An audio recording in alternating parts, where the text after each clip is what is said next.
Morning. આજે છે રવિવાર અને અત્યારે વાગ્યા છે 10 અને અત્યારે હવે સ્ટાર્ટ થશે વેબિનાર. વોઇસ ઓવર માટેનું વેબિનાર છે. એકચ્યુઅલી આ લોકો પોતાની એડ માટે અને કોર્સ વેચવા માટે જ કરતા હોય છે, પણ શીખવામાં કોઈ ખોટું નથી. કંઈ પણ નવું આ લોકો પાસેથી શીખવા મળી શકે એમ કે વોઇસ ઓવર આર્ટિસ્ટ જે હોય ને, જે બીજાના સ્ટાર્ટિંગમાં જે બી બેકગ્રાઉન્ડ અવાજ આવતા હોય, લગાન મૂવીમાં જુઓ કે બહુ બધી મૂવીઝમાં કોઈનું ડબિંગ, કોઈનો અવાજ એ લોકો હિન્દીમાં ડબ કરીને આપતા હોય, બીજી લેંગ્વેજમાં કે મલયાળમ જે બી હોય પિક્ચર એનું હિન્દીમાં કરીને આપતા હોય વોઇસ ઓવર. તો આ લોકો એનું વેબિનાર સ્ટાર્ટ કરે છે. તો જસ્ટ અત્યારે બહુ બધા લોકો આમાં હજી જોડાય છે ધીમે ધીમે, અને જેવું જોડાઈ જશે એટલે એવું આ લોકો વેબિનાર સ્ટાર્ટ કરશે. 10 થી 1નો ટાઈમ છે. બસ ત્યાં સુધી આપણે અહીંયા ચોંટવાનું છે અને જોવાનું છે કે આ લોકો શું શીખવાડે.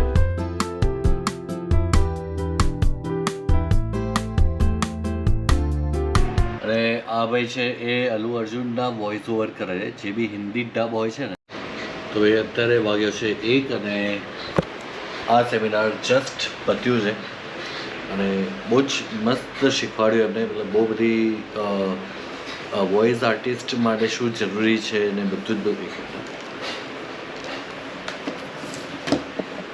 વોઇસ આર્ટિસ્ટ માટે શું જરૂરી છે, શું આવડવું જોઈએ, એ બધું જ શીખવાડ્યું. અને કોર્સ બધા કીધા એમને 15,000થી 50,000 સુધીના કોર્સ છે. 15 દિવસથી 2 મહિના સુધીના કોર્સ છે. બ્રિધિંગ કેવી રીતે વધારી શકાય, એક જ શ્વાસમાં લાંબા ડાયલોગ્સ કેવી રીતે બોલી શકાય, કયા કયા રસમાં, મતલબ કયા કયા ઇમોશન સાથે બોલવું, એ દરેક વસ્તુ મતલબ 10 વર્ષના બાળકથી લઈ અને 70-80 વર્ષના લોકો કેવી રીતે બોલે, એ કેવી રીતે બોલી શકાય, એ બધું જ અંદર અમને બતાવ્યું. બહુ મસ્ત હતું, મજા આવી. એકચ્યુઅલી મારે વોઇસ ઓવરનું પણ ચાલુ કરવું છે, એટલા માટે બહુ બધી જગ્યાએ વોઇસ ઓવર આર્ટિસ્ટની જ રિક્વાયરમેન્ટ હોય છે. તો મારે પણ સ્ટાર્ટ કરવું, એટલે મારે જાણવું હતું કે અંદર શું હોય છે, શું જરૂરી છે, કઈ વસ્તુઓની ડેવલપ કરવી જરૂરી છે. તો બસ એટલા માટે જ મેં આ વેબિનાર અટેન્ડ કર્યું 3 કલાકનું, 10 થી 1. તો મજા આવી મને. સારું, ચલો હવે અંદર સુગંધ આવે સાઉથ ઇન્ડિયન ફૂડની, અને દીપલી બનાવે છે અત્યારે સાંભાર ભાત આઈ થિંક બનાવે છે, કારણ કે સુગંધ તો એની જ આવે છે.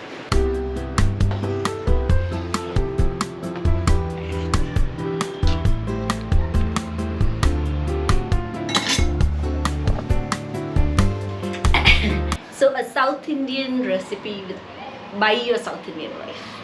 જે તમે મને આખો દિવસ કહેતા હો છો સાઉથ ઇન્ડિયન. હું તો પોતાને ગુજરાતી જ માનું. Yes, but I am born and brought up in Kerala, તો આઈ એમ પ્રાઉડ ટુ બી દેર.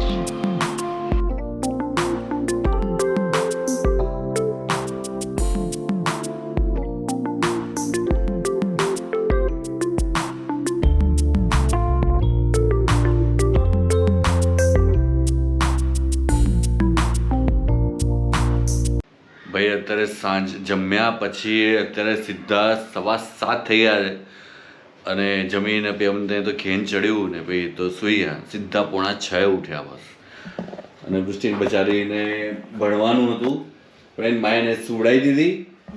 મારે એડિટિંગ કરવાનું હતું અને મને બી સુવડાવી દીધું કે થોડી વાર સુઈ જાઓ, અડધી કલાકમાં ઉઠી જજો.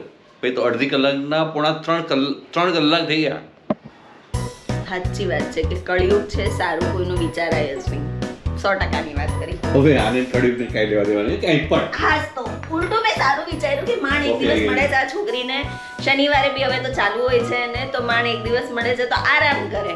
વાક તો મારો 3 કલાક ભૂતી રહી તો તુરસ્ટુડી વહેલા ના ઉઠી જવાય બધા. મમ્મી મને ઉઠાડવાના હતા. હું નથી ઉઠાડવાનો, મને તો તમારી 2 જણા ભેગા મળી. કોઈ તો પણ ઉઠાડવાનું. Violence. I don't like violence, but violence likes me. I also like અત્યારે શેનું હોમવર્ક કરે બગા? મેથ્સ નું. ભૂલી ગયા તા બેન. અને જો તું હોમવર્ક કરીને નહીં જાય તો તને ક્લાસની બહાર રાખે? 5 વાર લખવાનું. 5 વાર લખવાનું. તું સ્કૂલમાં જાય કોલેજમાં જાય છે?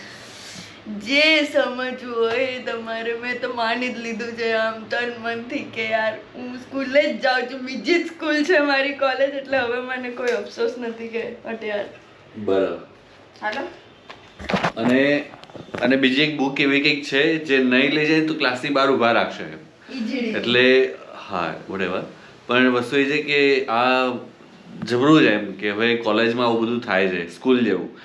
એટલે શું કે અત્યાર સુધી એવું હતું ને કે ભાઈ સ્કૂલને મિસ કરીએ છીએ હવે લોકો કોલેજને પણ મિસ કરશે કે મસ્ત ટાઈમ હતો કેવા બહાર ઊભા રહેતા. એટલે એકચ્યુઅલી આના કોલેજ વાળા સ્કૂલને મિસ કરવા નથી દેતા, એવું બી કહી શકાય કે ભાઈ તમને એ જ વસ્તુ જે સ્કૂલમાં થતી હતી એ જ તમને અહીંયા કોલેજમાં કરાવીએ છીએ જેથી કરીને તમે સ્કૂલને મિસ ના કરો એમ. સો દેટ્સ અ સ્ટ્રેટેજી.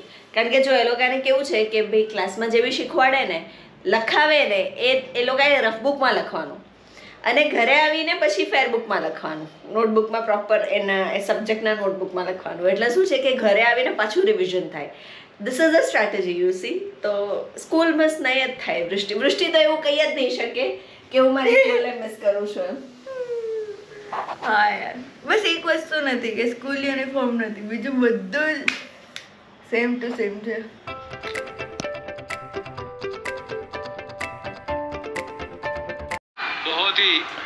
અત્યારે ચાલે match New Zealand versus India. India versus New Zealand. હા, ઇન્ડિયા વર્સિસ ન્યુઝીલેન્ડ. ભયંકર શોખીન છે મેચ જોવાની. એટલે અભિયાને પહેલેથી શોખ છે જીતવાનો. શું સ્કોર શું થયો? આવે એટલે કહું. ઓકે, કેવું જોવે છે, સ્કોર જ નથી ખબર. અને આ શું કરે? અરે મેં હમણાં લીધો મોબાઈલ હાથમાં યાર. હા 85 ના 84 for 2. હા 21.1 overs 84.2. ઓકે. એકચ્યુઅલી મેં હમણાં જ લીધો એટલે મેં જોયો નહોતો score. I apologize. Oh my God. કૃષ્ણને શોખ નથી નહીં બધા? જોવાનો શોખ ચડે આમ સારું રમતા હોય ને તો. અને હમણાં તો સારું મેં રમતા હોય તો એટલે શું હોય? આ જબરું લાવે. સારું રમતા હોય એટલે શું હોય? અને મેં હમણાં કોલેજમાં ક્રિકેટ રમવાનું ચાલુ કર્યું છે એટલે એનાથી ધીરે ધીરે ચડે છે. બાકી હતો નહીં, જરાય શોખ નહોતો ક્રિકેટનો, પણ હવે મજા આવે. પહેલા હું આમ કંટાળો આવે એવું થતું, પણ આમ જોઈ લો ને તો બે રીતે જો કે કેવું રમે. હવે હું જોઉં કે એ કેવી રીતે બોલ મારે છે, કેવી રીતે બેટ ફેંકે, કેવી રીતે કેચ પકડે છે. બેટ ફેંકે છે. મસ્ત બોલે છે ભાઈ. વાહ, આને કહેવાય શોખીન મેચ જોવાની કે કેવી રીતે બેટ ફેંકે છે, કેવી રીતે બોલ મારે છે. ક્યાં બાત ભાઈ, ઇન્ટરનેશનલ લોકો છે મારા ઘરમાં. જોરદાર. અન્ડરસ્ટેન્ડ યોર ડોટર્સ શું ઇમોશન્સ. ઇમોશન્સ ના હોય, હોય. તું જે બોલે એ સંભળાય ને એ જ સમજાય માણસ. ના ના શું ના ના. ચલ ચલો જઈએ ભાઈ. ચલો ચલો. તો ભાઈ અત્યારે અમે જઈએ છીએ. એકચ્યુઅલી છે ને એવું હતું કે અમે જવાના હતા બીજે કે ભાઈ મતલબ રેસ્ટોરન્ટ જઈએ જમીએ બમીએ, આવો સીન હતો. પણ ઉઠ્યા જ મોડા. અને બીજી વસ્તુ કે મારી કઝિનનો ફોન આવ્યો કે આવો. તો હવે અમે અત્યારે જઈએ ત્યાં 8 વાગ્યા છે. 1-2 કલાક બેસીશું પછી આવી જઈશું.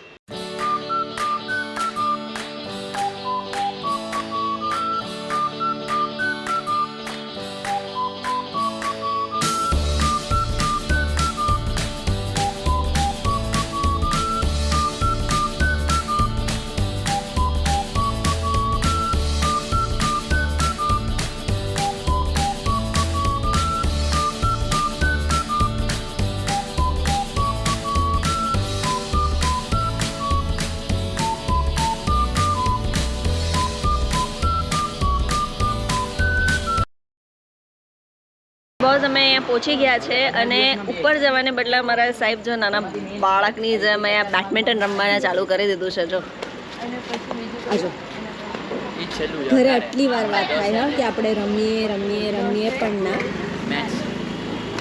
આજો આવી હાલત છે. બોલો અહીંયા આમ ઉપર નથી ગયા હજી. આ જસ્ટ હજી તો આમ સ્ટાર્ટ કર્યું ને આ સાઈડ જો આજો આજો એલા બેડમિન્ટન રમવા આવ્યા છે. હા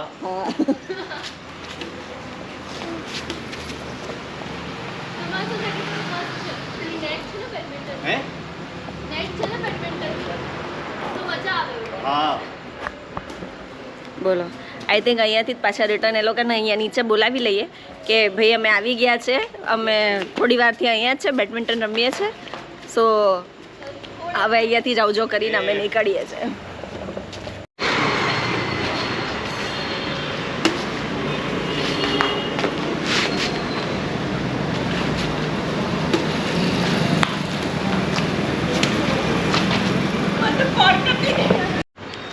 દીપલી હમણાં મને કહેતી હતી કે અહીંયા રમ કરે, રમવા આવી જાય, ઉપર ક્યારે જઈશું. મેં ફોન કરીને કહી દીધું કે તમે નીચે આવજો.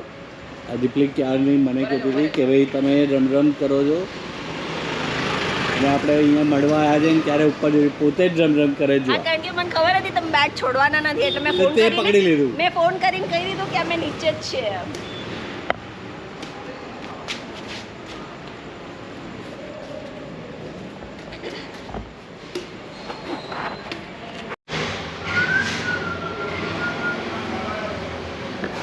લિફ્ટ આવતા બહુ વાર લાગે. પકડ. તો આ છે એકદમ જૂના જમાનાની લિફ્ટ. આમાં જો વચ્ચે ભરાઈ ગયા ને તો તમે ગયા, એમ વચ્ચે જો હાથ આવી ગયો તો તમારે વાટ લાગી જાય. હા ભાઈ આય જલ્દી આય. મોટી બિલ્ડિંગ હોય ને લિફ્ટ આવતા વાર લાગે. મેચ પાછળ એટલી કાંડી થઈ ગઈ ક્યારની જોજો કરે તો મેચ પતે ત્યાં સુધી તો જોવું પડે ને સાહેબ. તો કીધા તો ઘરે જ રહેત આપણે, આવત જ નહીં. અચ્છા